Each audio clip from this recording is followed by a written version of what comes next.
अस्सलाम वालेकुम।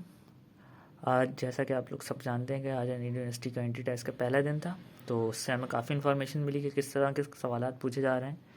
खैर, सवालात में कोई ज़्यादातर तब्दीली नहीं है। सवाल पहले भी इसी तरह से पूछे जाते थे, मगर पहले आसान ज़्यादा होते थे, बिल्कुल ही बेसिक पूछे जाते थे और रिपीटिशन भी बहुत ज़्यादा होती थी। खैर, और वो एक दिन में होते थे और रिपीटिशन का मसला भी नहीं होता था। मगर अब तो कंटिन्यूस पूरे वीक है, तो यहाँ पर चांसेस हैं कि रिपीटिशन ना हो, मगर सवाल एक दूसरे को प्रोजेक्ट करेंगे, मतलब एक ही पैटर्न पे फॉलो किया जाएगा। ऐसा नहीं है कि हर बार तो सवालात के यानी मोड चेंज हो, ऐसा नहीं होने वाला। ठीक है।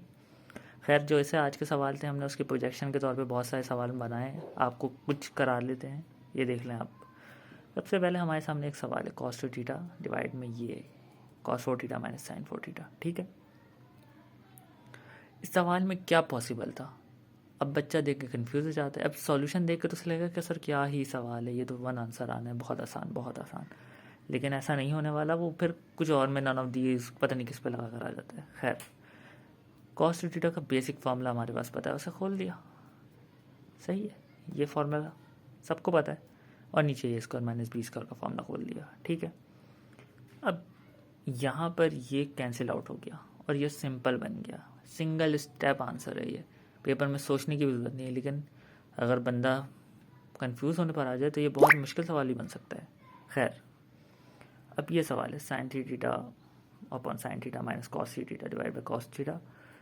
अब ये भी बहुत बच्चों के लिए मुश्किल बन सकता है, लेकिन जिसने पढ़ा है ना उसके लिए मुश्किल नहीं होने वाला। खैर, इसमें कुछ भी नहीं करना था। साइन थ्री थीटा का कॉस थ्री थीटा का कोई अलग फार्मूला नहीं है। वो जो फार्मूले हैं वो नहीं लगाने, वो अंडर रूट वाले फार्मूले हैं, उनका यहाँ कोई काम नहीं है। वो लगा भी देगा तो कोई बच्चा सॉल्व नहीं कर सकता उसको फर्दर ऑन। ठीक है। तो यहाँ सबसे पहले जो पॉसिबल था, इसको एलसीएम ही लेना है। ठीक है, एलसीएम ले लिया गया भाई। भाई ये यहाँ पर साइन अल्फा माइनस बीटा का फार्मूला बन गया। ठीक है। ये three theta minus theta two theta. अच्छा, मैंने यहाँ फार्मूला लिखना भूल गया, और मैं फार्मूला लिख देता हूँ। ठीक है।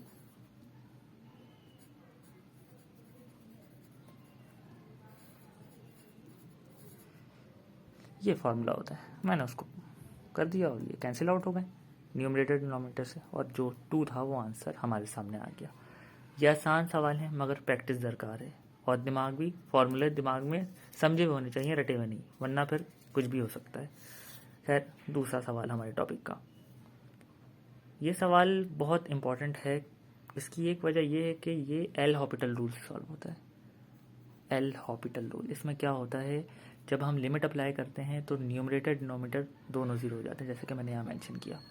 अच्छा, इसका सॉल्व करने का तरीका ये होता है कि हमें डेरिवेट करना पड़ता है, न्यूमरेटर को भी और डिनोमिनेटर को भी। अच्छा, एक फंक्शन से डेरिवेट, यानी ये दो लिया है मैंने, न्यूमरेटर और डिनोमिनेटर दोनों के लिए अलग अलग। यही तो रूल है सर।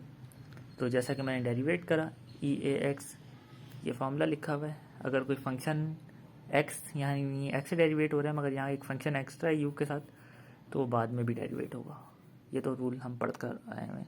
नॉर्मल डेरिवेट करा, ठीक है, लिमिट पुट करी, ये ऐसी वन हो गया और ये ए माइनस बी हो गया। अब बच्चा इस पर लगा कर आ जाएगा नन ऑफ दिस, ये इम्पॉसिबल है, कुछ भी इस तरह के सवाल। तो ये जब याद रखना, न्यूमरेटर डिनोमिनेटर जब भी जीरो हो रहे हो, या इन्फिनिटी बन रहा हो, या अनडिफाइंड बन रहा हो, वैसे अनडिफाइंड कंडीशन कहते हैं।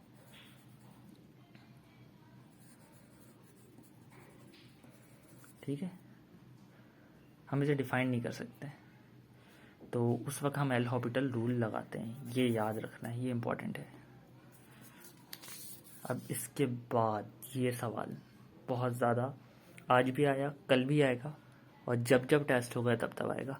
How many different arrangements can be made using all the letters of the word. Fast, सबसे पहला वर्ड, 4 डिफरेंट लेटर्स हैं, कुछ भी नहीं करना, 4 फैक्टोरियल। मेहरान, 1 2 3 4 5 6, कुछ भी नहीं करना, 6 फैक्टोरियल।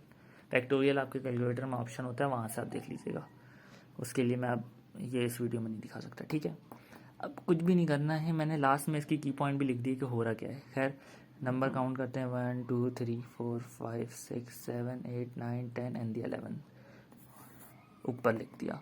अब रिपीटिशन देख लेते हैं। यहाँ पर एस भी 4 बार है, उसके बाद आई भी 4 बार है। आप गिन लें, 1 2 3 1 2 3 4, एस भी 1 2 3 4 4 बार लिख दिया।